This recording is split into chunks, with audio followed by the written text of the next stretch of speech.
Hello viewers and welcome back to another TV box review.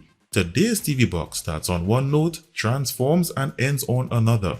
This TV box is from the developers of HK1 and this one is called the HK1 X3.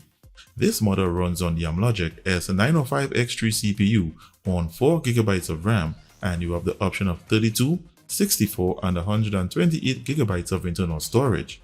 This is the 4GB, 32GB model. And as usual, I have a full review and live demonstrations, so stay tuned, you have that right after this.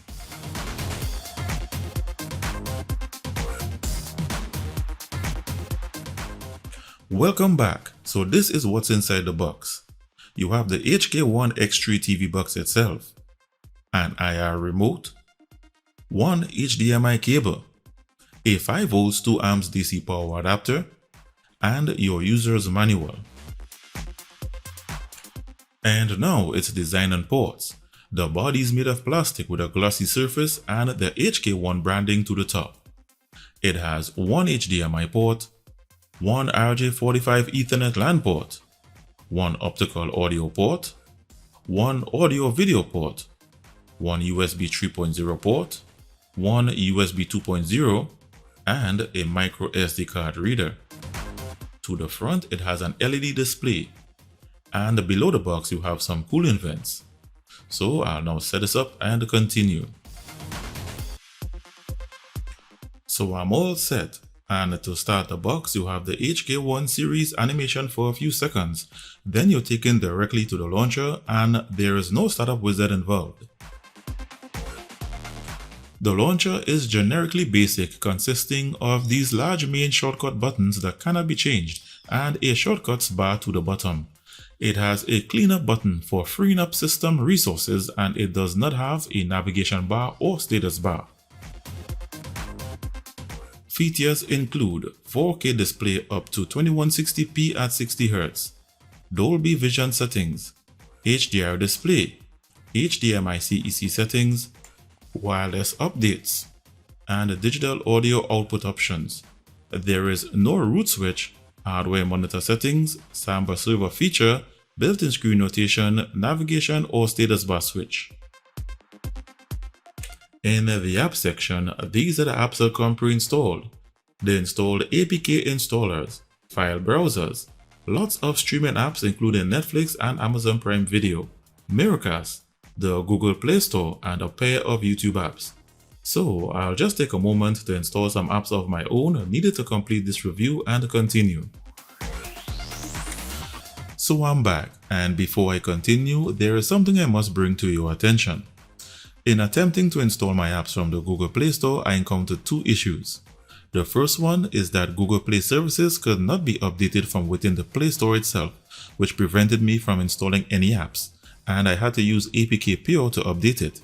After the update, the Play Store worked perfectly. The second issue is that the box is not rooted. So these issues prompted me to search for a firmware update which wasn't available using the internal wireless updates app. However, I found an update which I had to install manually using the USB burning tool.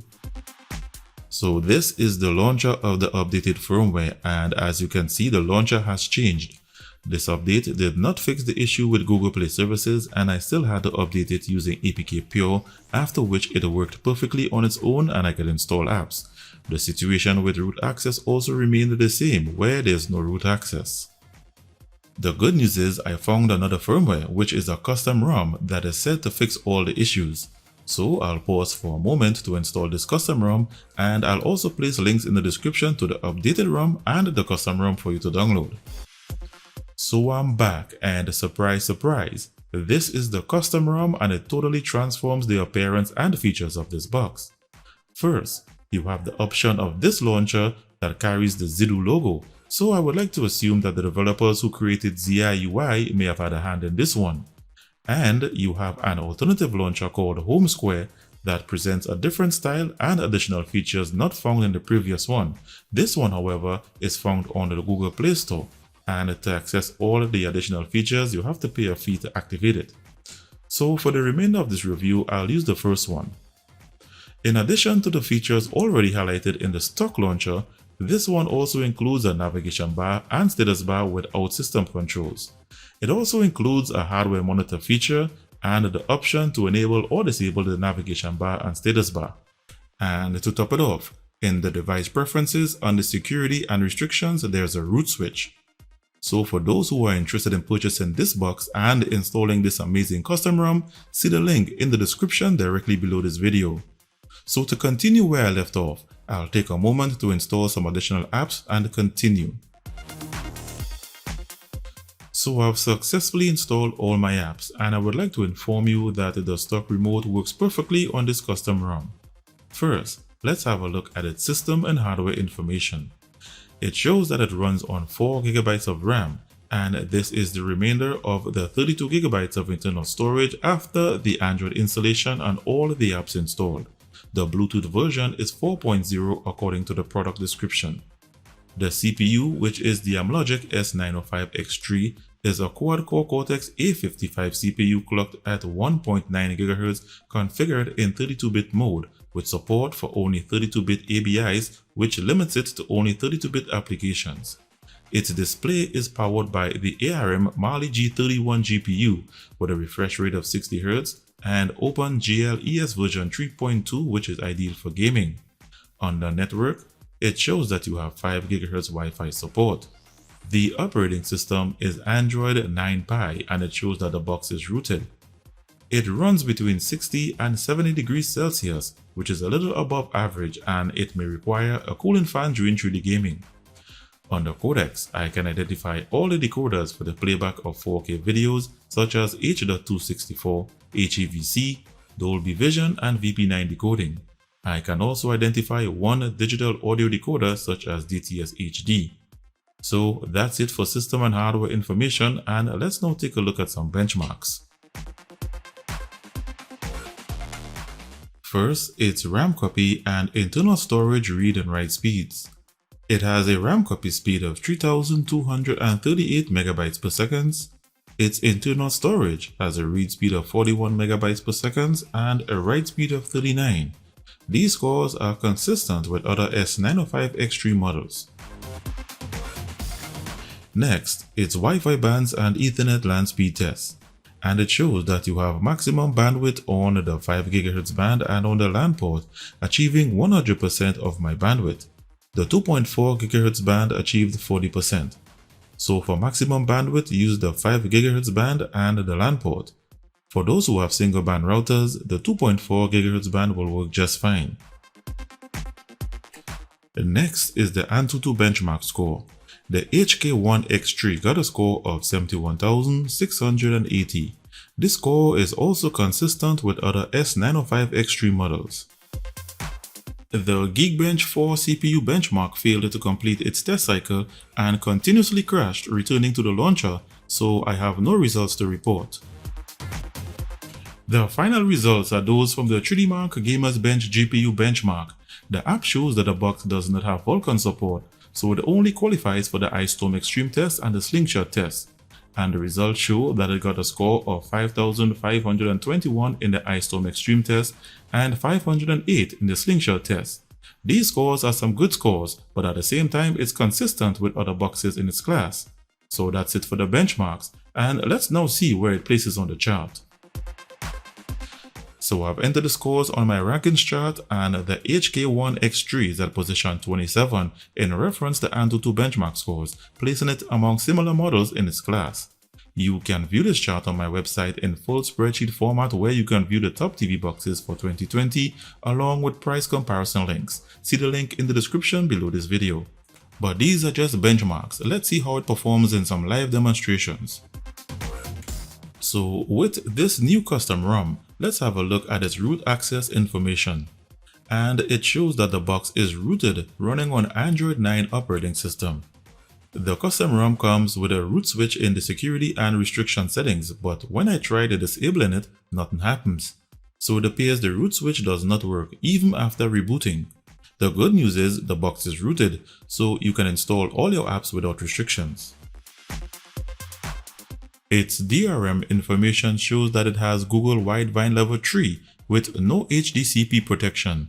This restricts premium streaming services such as Netflix and Amazon Prime Video to only basic 480p quality. This, however, doesn't affect other streaming methods. For those who are interested in alternative launchers, I already showed that this custom ROM comes pre-installed with the Square Home Alternative Launcher, and you can uninstall it if you so choose. Here I also installed the ADW Launcher 2, and it works with all features working.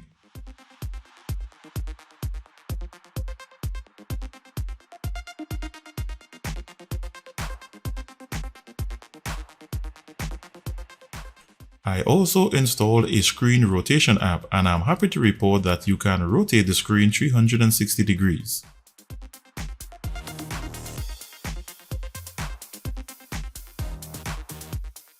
On the subject of streaming, the custom ROM does not come pre-installed with any streaming apps, so I installed Netflix from the Aptoid App Store, and I installed Amazon Prime Video directly from the Google Play Store, and they both work. However, they can only show in basic 480p quality due to insufficient DRM support that I showed you a while ago. The Android TV version of YouTube comes pre-installed, but I uninstalled that version and installed the version from the Aptoid App Store because I learned that version is a special version that plays videos in HDR quality. Here I'm playing a YouTube video in 4K 2160p quality, and the HDR icon on my LG TV was triggered.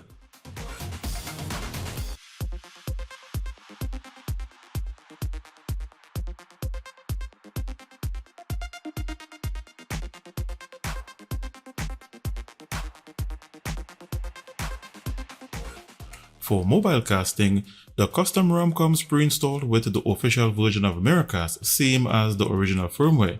Here I'm casting my mobile phone to the box, and it connects and works without issues.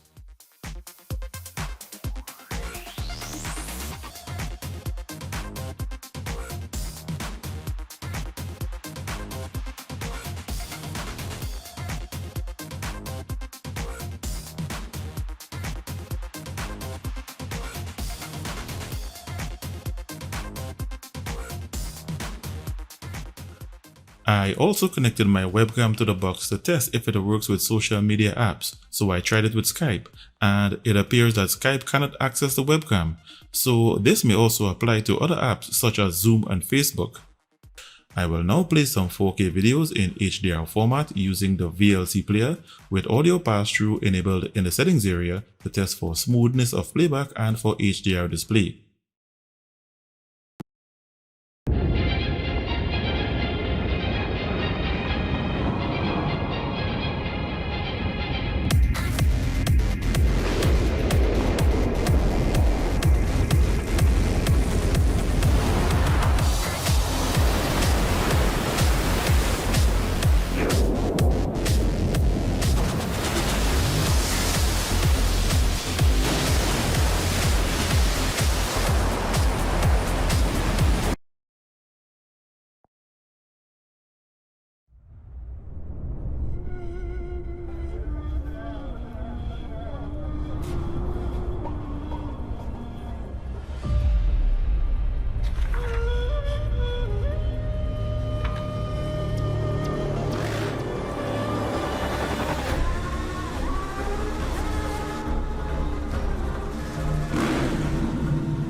only a win for Barca would be enough because it would give them the same number of points. Sanchez, awesome strike. I don't think Courtois even saw it. The angle was negligible. This could be his last ever game in the blue and red shirt. What an awesome goal from Alexis Sanchez. Unstoppable. Alexis much maligned by the Barcelona fans.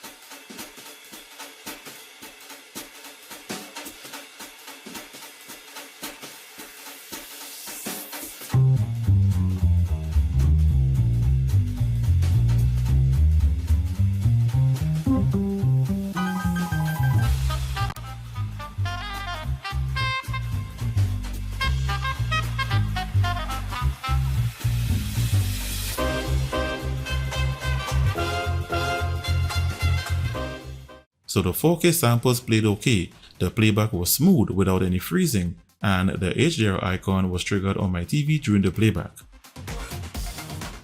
I will now play some videos to test for digital audio surround sound output using the VLC player with the TV box connected to my receiver in HDMI pass-through configuration, and I'll be testing for Dolby Atmos, DTS-X, DTS HD Master Audio, THX, and Dolby TrueHD. Dolby Atmos, the world's first object-based cinematic audio with power.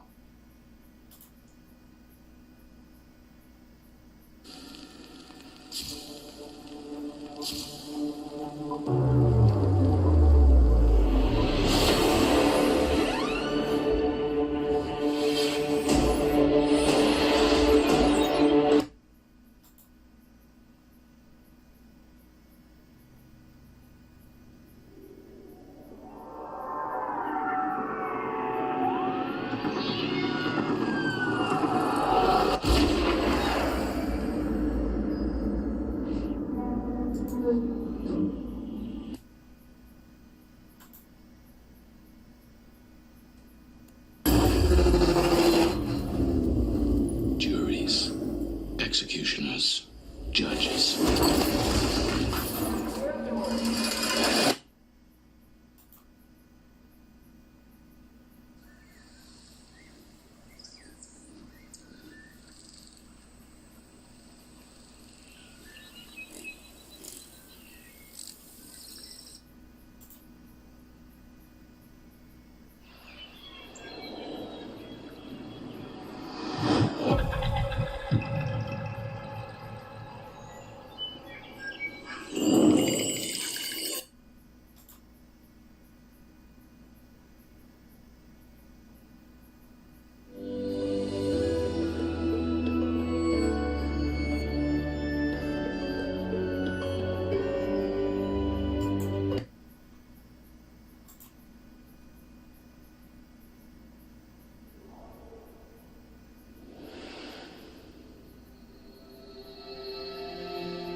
This is the left channel.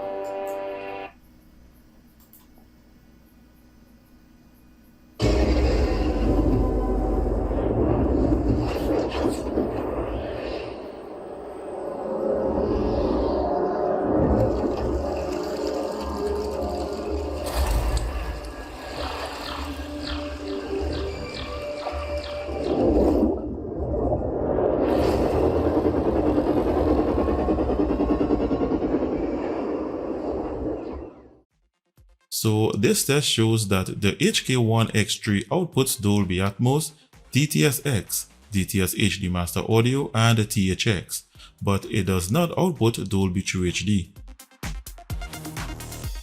For my final demonstration, I will play some high graphics Android games to test its graphics handling, Gamepad key mapping capabilities, and for overheating.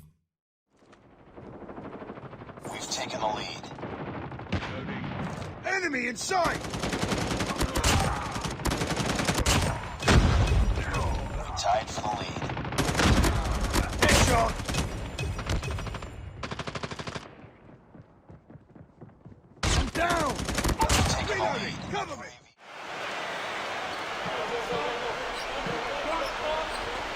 And we're now about a minute and a half into the second quarter.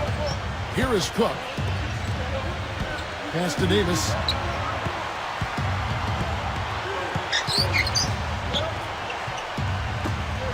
Here's Caldwell Pope. Cans it from downtown. He's got 8.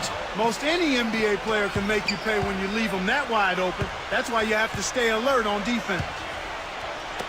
We're now about 2 minutes into the second quarter. Back to Dragic. And here's Jones. Crowder. 6 on the shot clock. Takes the 3. And he gets it to go.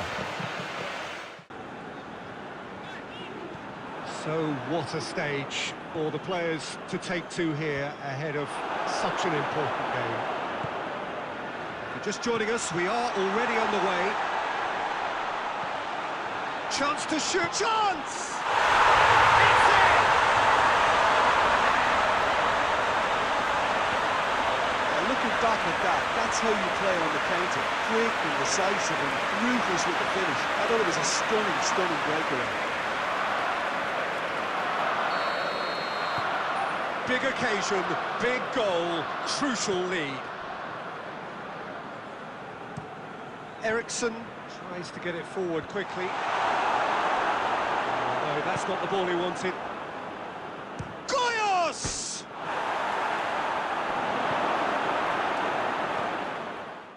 So the games played really well. The graphics was of a high quality. Gamepad Keymapping apps worked perfectly. However, I did experience some overheating and had to apply a cooling fan. In summary, the HK1 X3 is what I would describe as a typical Amlogic S905X3 TV box. However, with the installation of the custom ROM, it transforms into a feature-rich model similar to the likes of Yugo's and A95X models. It does, however, have a borderline heating issue, but that only becomes a problem if you engage in 3D gaming. For streaming movies and TV shows, the temperatures remain well within range. All in all, I think this is a great TV box, and under the new custom ROM, it delivers all the features required for a great TV box experience. I recommend it only if you have experience in flashing custom ROMs and if you are comfortable knowing what you are purchasing beforehand. For more information on flashing this custom ROM, see the link in the description. So if you were interested, it comes in 32, 64 and 128 GB models. See the link in the description below this video. Using my links directly supports this channel and provides the means for me to acquire the latest TV boxes for review, so thanks for your support in advance.